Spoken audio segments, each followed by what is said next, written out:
అటు ఉత్తర భారతదేశంలో మొదట వాల్మీకులు చమార్లకు వ్యతిరేకంగా, అంటే ఇక్కడ మాదిగలకు సమానమైన చమార్లకు వ్యతిరేకంగా మొదలైంది ఆ ఉద్యమం. అప్పుడు అక్కడ చమార్లు దాన్ని వ్యతిరేకించారు. ఇక్కడ రిజర్వేషన్ అప్పుడు దాంట్లో కొన్ని సదాలక్ష్మి కానీ ఆ రోజుల్లో, అయితే మహేంద్రనాథ్ లాంటి పెద్ద ఆయన ఏంటంటే ఆ రోజుల్లో మాదిగలకు అవకాశాలు తక్కువ అంటే ఒక మాట అనేది ప్రత్యక్షంగా చాలామంది తెలుసు ఆయన దగ్గర. మాల ఎవరికి తక్కువ, మాదిగలకి తెలివేందుకు తక్కువ ఉంటుంది, మాదిగలు ఎందుకు వెనుకబడతారు, ఇది కరెక్ట్ కాదని యూనిటీ కోరుకున్నారు. మాదిగల్లో కూడా ఆ రోజు ఉన్నారు. భాగ్యరెడ్డి ఓనవ కానీ, అరిగ రామస్వామి కానీ, నాగయ్య లాంటి వాళ్ళు మొదలుకొని జేబిరాజు లాంటి వాళ్ళకు చాలామంది ఈ సమాజం ముందుకు రానికే పనిచేసినారు. అది వివరాల్లోకి పోను. కానీ ఒరిగి ఎందుకంటే చాలా పాలకులు ఎవరైతే ఉన్నారో ఏ పార్టీ అయినా సరే ఈ విషయంలో ఆయా సమూహాల నుంచి ఆవేశం రావటం, వాళ్ళు దీనిపైన ఆవేదనతో మాట్లాడడం బాగుంది. కానీ ఈ వ్యవస్థ ఇంతకాలం జరుగుతూ ఉన్న యసమానత్వాన్ని, కులాన్ని, మేము ఛాయ తాగితే గ్లాసులు మైలబడిపోతాయంట, మేము మొక్కితే దేవుడు మహిమగోలు పోతాయంట, మేము గుళ్ళె కడుగు పెడితే గుడినే వెలివేస్తారంట, గాలి వీల్చి వదులుతున్నాము గాలిని కూడా వెలివేస్తారా, వెలిగే పొద్దున తిరుగుతున్నాము పొద్దును కూడా వద్దంటారని అడిగిన ప్రశ్నలకు ఇన్నేళ్ల నుంచి కూడా సమానం చేయకుండా, కొంచెం నేను ఎక్కువ టైం తీసుకున్నాను, చాలా ఆవేదనతో మాట్లాడుతున్నాను.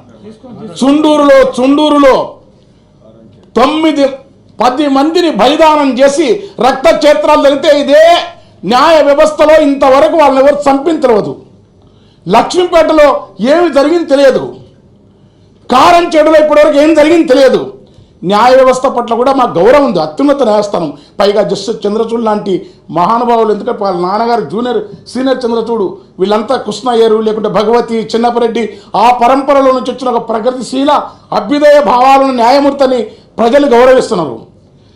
ఈ సందర్భంగా మాట్లాడుతూ ఇంతకాలం ఉన్నదాన్ని రాష్ట్రాలకున్న చేసుకోవచ్చని చెప్పే దగ్గర ఈ వర్గీకరణ చేసే సందర్భంలో ఈ ఉద్యమం రావడానికి కారణం ఏంటంటే ఈ వర్ణ వ్యవస్థ సృష్టి అసమానతలో కొందరికి కొంత అవకాశాలు, అంటే చరిత్రలోనే 3000 సంవత్సరాల నుంచి వీళ్ళ మధ్యలో మాదిగల మధ్య విభేదాలు ఉన్నాయి. ఇప్పుడు మాలలు కూడా బాధపడవచ్చు. కానీ పద్మనాయకుల యొక్క సింగభూపాలునికి రేచంద్ర రుద్రుడు సమానమై లేకుంటే బ్రహ్మనాయుడికి కన్నమదాసులుండి ఆ రోజుల నుంచి కూడా వీళ్ళ మధ్య శైవ వైష్ణవ తేడాలు ఉన్నాయి, మాలమాదిగల మధ్య తేడాలు ఉన్నాయి, వృత్తుల్లో తేడాలు ఉన్నాయి. కనుక కొంత అవకాశం శైవమేమో మొత్తం రెబలు ఉంటుంది, వైష్ణవేమో వ్యావహారిక సత్యము, తిరునామాలు, చక్రాంకితాలు, పట్టు పీతాంబరాలు, ఇట్లాంటి జీవిత సత్యం వల్ల బాగా మాలలను కొంచెం దగ్గర తీసుకొని జిటప్రోలు సంస్థానం లాంటి సంస్థానంలో 300 ఎకరాలు మాల సంజనకు ఇచ్చినారు ఆ రోజుల్లో. అంటే ఇవన్నీ చరిత్రలకు పోనా అట్లా మాలలకు కొంత అవకాశం ఇచ్చినారు వైష్ణవ సంస్థానాలు, వైష్ణవ ప్రభువులు. కనుక మాలలు కొంచెం ఒక మెట్టు ముందున్నది వాస్తవం, అది పై మెట్లో.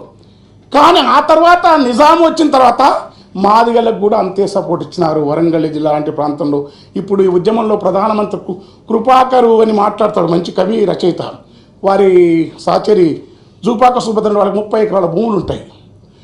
మాదిగల మధ్య కూడా తెలంగాణలో మాదిగలకు చాలా చోట్ల భూములు ఉంటాయి. మాలలు తెలంగాణలో చాలా వెనుకబాటు. క్రిమిలేయర్ అని ఒక మాట వాడినది సుప్రీంకోర్టు. క్రిమిలేయర్ మాట సత్యం అది, ఎందుకంటే కులం అనేది అన్ని ప్రాంతాల్లో అన్ని రూపాయలు చివరిలో ఉత్తర భారతదేశంలో వర్గీకరణ వ్యతిరేకిస్తారు. ఇదే మాదిగలకు ఉత్తర కావాలంటారు. అక్కడ వేరే మాలలకు సంబంధించిన ఉత్తలాంటి వాళ్ళు కావాలంటారు. దక్షిణ భారతదేశంలో కేరళలో మాలలు కావాలంటే వీళ్ళిద్దరికి పరిస్థితి అట్లా ఉండాలి. అందుకని వీటి వివరాలకుండా ఈ సమానత్వాన్ని, వీళ్ళిద్దరి మధ్య ఉన్న ఘర్షణను ఇంతకాలం ఆస్తులలో, సంపదలో, పరిశ్రమల్లో, క్యాపిటలిజంలో, ఏ దాంట్లో రాజకీయ పార్టీ పదవులలో సమానమైన జనాభా ప్రాతిపదిక వాటా కావాలన్న ప్రజాస్వామిక సూత్రాన్ని విస్మరించిన పార్లమెంటరీ రాజకీయ పార్టీలన్నీ ఒక్క మానవ విషయం వచ్చే వరకు అద్భుతంగా అవతల త్యాగాన్ని ప్రస్తుతిస్తున్నాయి. అది వామపక్షాల నారాయణ మొదలుకొని అది వాస్తవంగా మందకృష్ణ అనడం న్యాయం అది. ఎందుకంటే మందకృష్ణ ఈ ఉద్యమాన్ని శాంతియుతంగా నడిపినందుకు ఈ వేదిక తరపున అతనికి నిజంగా చెప్తున్నాం. ఆది ఆంధ్ర మాలలు తమను మాలలంటే బాగుండదు, మేము మూలవాసులము, ఆదివాసులు, ఆది జాతి కనుక ఆది ఆంధ్రని పెట్టుకుంటే వాళ్ళు తూర్పు గోదావరి, పశ్చిమ గోదావరి, ఉత్తరాంధ్రలో దాదాపు మెజార్టీ జనాభా మాలట్ల మారిస్తే వాళ్ళకు 1%, బి 7%, సి 6%, తర్వాత ఇతర ఉపకులాలకు 1%. ఈ 15%లో ఏ కులం చాలా కాలం దూరం కనుక లేకపోతే బికి రావచ్చు. 7, 8 మధ్యలో ఉన్న సికి రాదు, మళ్ళీ డీకి వస్తుంది. డి లేకపోతే మళ్ళీ 9%. పివి రావు గారు ఏం చేసినంటే ఇది విభజనకు వ్యతిరేకం కాదు, మేము కోర్టుకు పోయింది కూడా చిన్నయ్య గారు కానీ అది కానీ మాలలంతా అనేక పోరాటాల్లో ఇక్కడ దున్నేవానికి భూమి మొదలుకొని ప్రజాస్వామిక ఉద్యమాలలో అనేక మంది ప్రాణ బలిదానం చేసిన వాళ్ళలో మీరు లెక్కలు తీస్తే చరిత్ర పొడవుతా మాలల పోరాట చరిత్ర ఉంటుంది.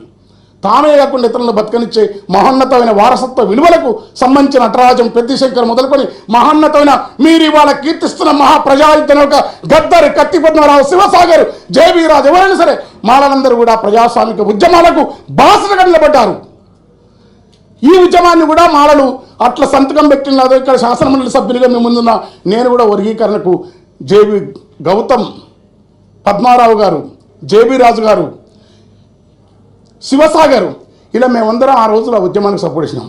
కానీ మాల ప్రజలు అడుగుతున్నాడు, 12 ఏళ్లకు కూలి ఎక్కువ వేస్తారని పైటేసుకొని కూలిపోయే మా చెల్లెళ్ళ బాధ నీకు తెలుస్తలేదా?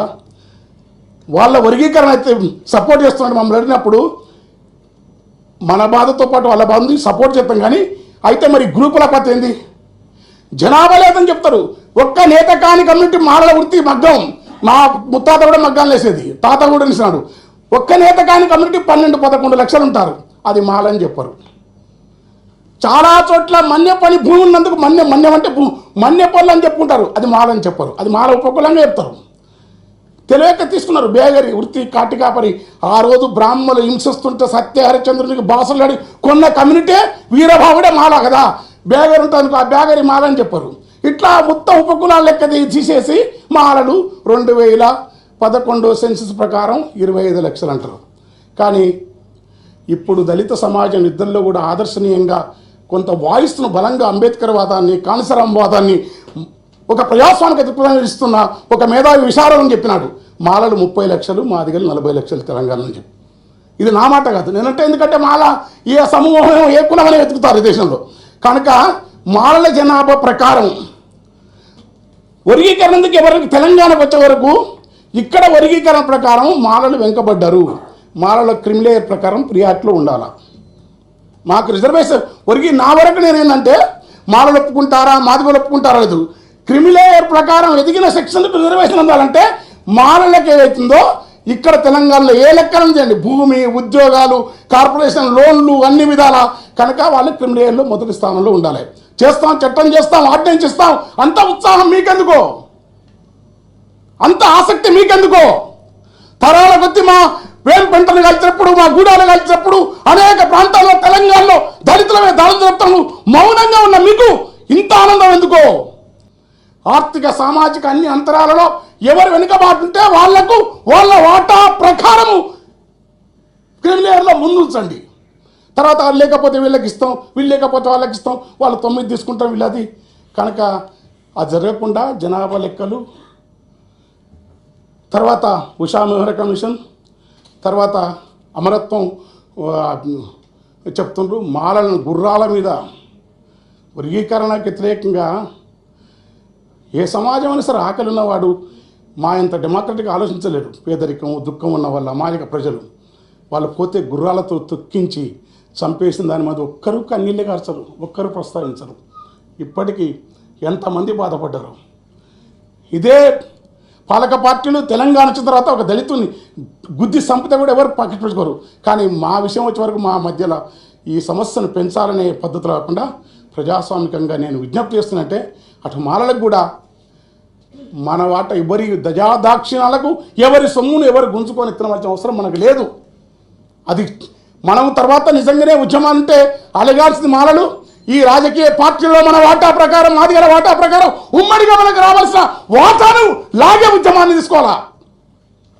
ఈ దేశంలో భూములై పలుగురాళ్ళు ఎత్తిపోసి పాముల పుట్టలు తవ్వి పరికి కంపలరికి ముండ్ల దుక్కునేరి మన నెత్తులు పోసి భూములు సాగు చేస్తే భూముల్లో వాటా ఇట్లా పరాయీకరణను మనం తెలుసుకోవాల్సిన అవసరం ఉంది.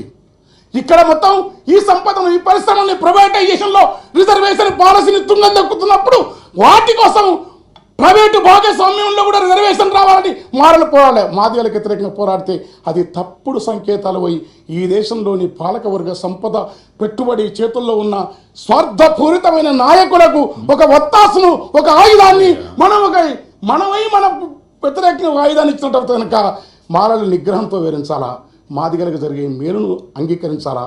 పోతే 2 కొలువులు. అదృష్టవశాత్తు గత ప్రభుత్వం మన చైతన్యం వల్ల ఇవాళ ఉమ్మడి తెలుగు రాష్ట్రాల్లో సంపద ఉన్న వల్ల వివేక్ వెంకట స్వామి లాంటి ఒక పారిశ్రామికవేత్తను సంపన్నును సృష్టించగలిగినది. 4-5 సంపన్నుల్లో అట్లా మన కమ్యూనిటీ కానీ మాదిగలకు విజ్ఞప్తి చేసినట్టు, మాలలకు విజ్ఞప్తి చేసింటే అట్లా మీరు ఎదిగిన వాళ్ళు మీ సమాజానికి పనిచేయాల్సిన అవసరం ఉంది. మాదిగలకు వచ్చేది తీసుకోవాలా, కంపల్సరీ ఇవ్వాల్సిందే.